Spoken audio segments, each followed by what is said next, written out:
Hello and welcome to GalatiCraft. This is a channel where we're going to be looking at various physical concepts, and we're going to be using Minecraft to do so. The first episode today is going to be looking at the states of matter, but through the series and in the future we're going to be looking at all variety of different physics concepts. So let's get started. So we'll just come outside here. So, for any of you that have gone through secondary school, or indeed have left school, will probably be familiar with the first three states of matter that I'm going to talk about. We have solid, liquid, and gas. So these are the everyday sort of states of matter that we see and love. Now, in solids, you've got the atoms and molecules arranged in a structure which has strong bonds between them. These can either be covalent or they can be ionic, with ionic being a kind of electrostatic force between differently charged ions. And obviously these solids can be made of pure atoms, so they can be just an element of atoms, or they could indeed be made from molecules as well. These have definite shapes, incompressible.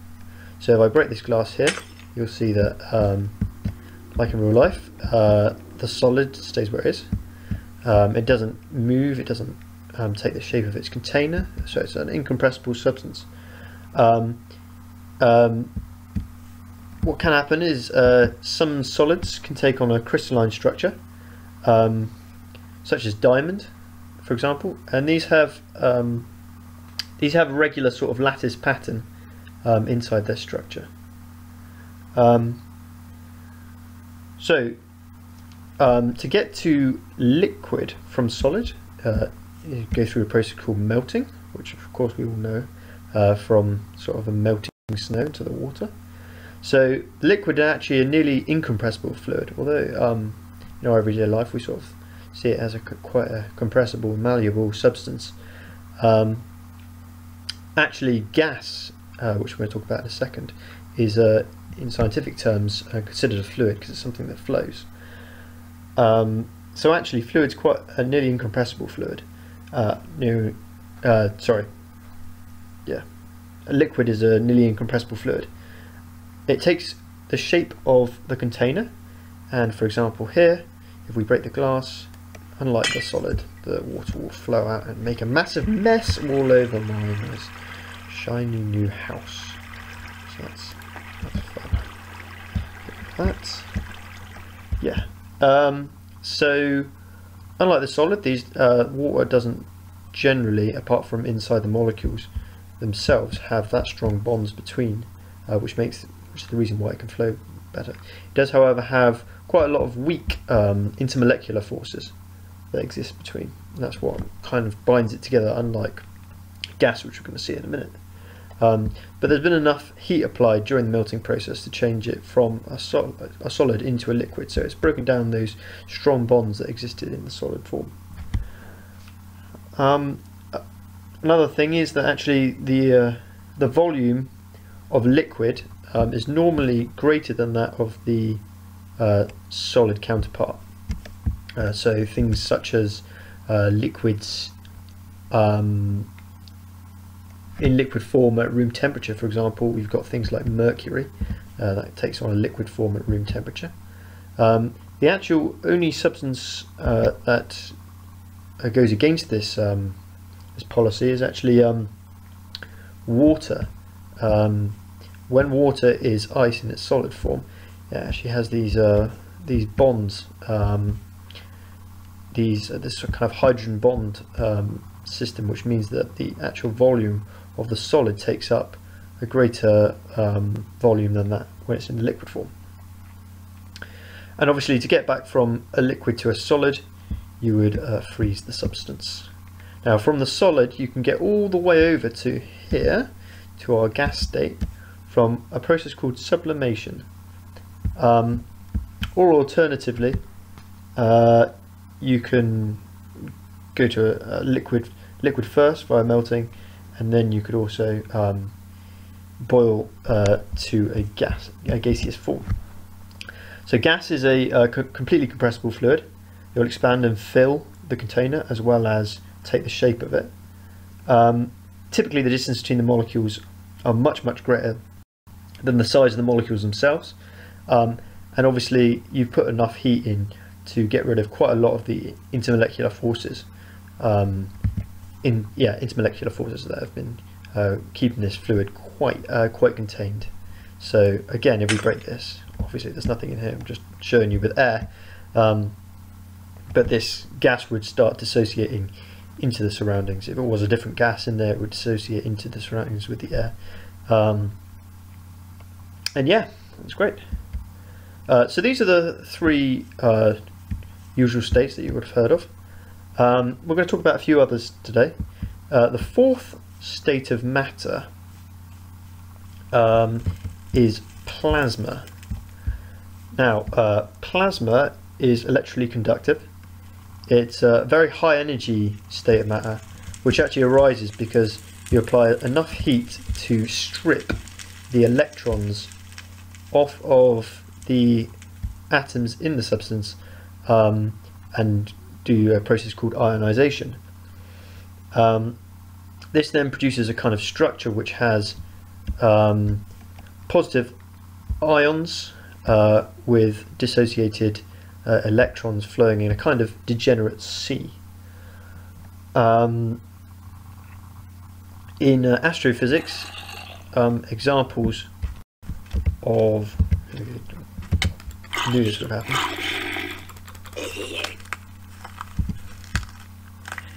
In astrophysics, examples sorry about that. Examples of plasma states are, for example, the sun, which has a plasma structure.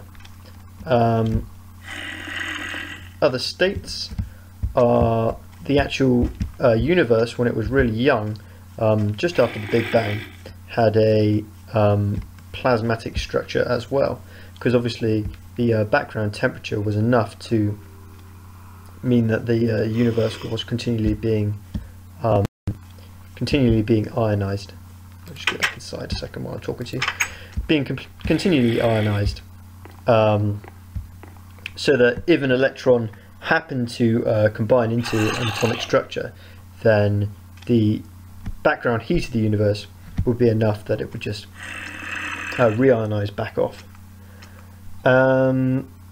Yes, so I'm just going to show you, put a piece of plasma down on the ground, just show you how it's quite a high energy substance. And obviously it's a kind of gaseous dissociated thing. Oh Christ, the creeper just got there. So obviously it's very high energy and it's burning the ground there. But yeah, it's kind of a gaseous form, but with the conductivity that happens because of the dissociated electrons, the ionized electrons.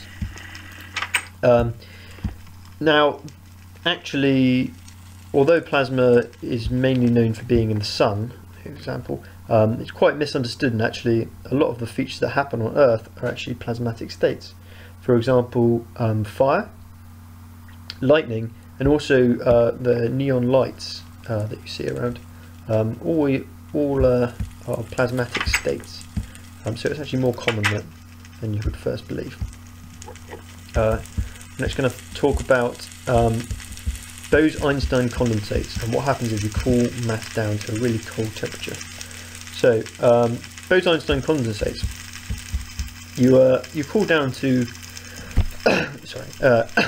cool down to near to absolute zero, which is minus 273 degrees Celsius. And this Bose-Einstein condensate idea, which was proposed in 1924 by Einstein and Bose, funnily enough, is this idea that, oh my goodness, the idea that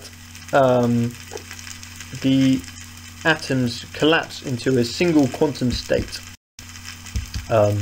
become degenerate, and this means that the actual state of matter can have macroscopic quantum effects.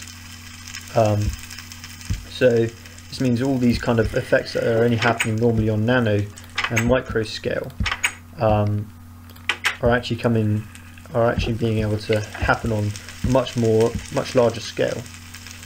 Also at these low temperatures you get a few other quite cool effects, including superfluidity and superconductivity. So superfluidity is a fluid which can travel without any viscosity. So, and also similarly, superconductivity is a current that can flow without any resistance. Right. These Endermen. Oh, good. Okay. Try and be careful around them. The only problem with doing this kind of video in Minecraft is that things are always trying to attack you. Sorry about that. Right, we're going to talk about two other quite cool, not necessarily states of matter, but quite cool sort of ideas around different forms of matter that can exist. The first we're going to talk about is antimatter. Yes, antimatter. So what antimatter is, it was proposed in 1928 by Paul Dirac.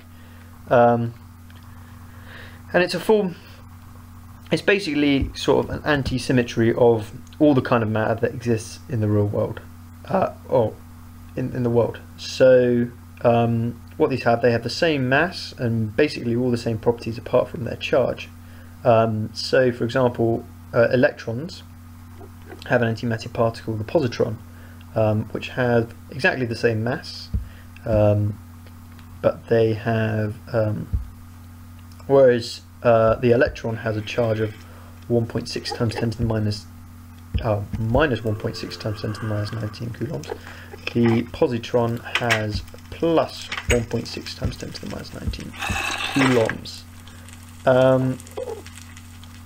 And it's probably, if you've seen read the book or seen the film Angels and Demons, you'll know that antimatter meeting with matter causes quite a large energy release,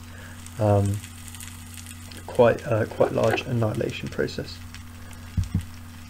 Finally, we're going to talk about dark matter. This is thought, this form of matter is thought to actually comprise 83% of the universe. The reason they call it dark is that it doesn't actually interact with any electromagnetic interactions, which makes it very, very hard to find, because obviously light is an electromagnetic wave, therefore it doesn't display any kind of light in any sort of kind of wavelength at all. So the reason we think it's there are a number of different astrophysical phenomena that happen. These include the rotation curve of galaxies, so kind of the rotational velocity that the stars have should fall off as you get further and further away from the center of the galaxy. But this doesn't actually appear to happen. It actually appears that the kind of rotational velocity kind of remains the same, which kind of goes against sort of principles of orbit. And this is thought to be because there's a lot more mass than actually we can see. That's the first kind of evidence for this dark matter. Another kind of evidence is also gravitational lensing. So Einstein put down the general theory of relativity that the universe is actually kind of a sheet which is kind of distorted by mass which lies upon it. And around galaxy clusters, which are sort of the large-scale structures in the universe, you see these kind of lenses which are caused by the distortion of the mass on the fabric of space-time, and the background galaxies behind this cluster are then being lensed and being elongated. But the actual amount of elongation and lensing that you get is a lot more than the mass which is in the luminous form in the galaxy cluster. So this is another suggestion that dark matter is there. Now, the actual form of dark matter, nobody really knows yet. There's been quite a few different ideas, one of which is looking at a near massless particle, the neutrino. Oh dear. Okay, I might die here. Near massless particle, the neutrino. Okay, brilliant. Sorry about that. The near massless particle, the neutrino. Oh, I know I'm dying.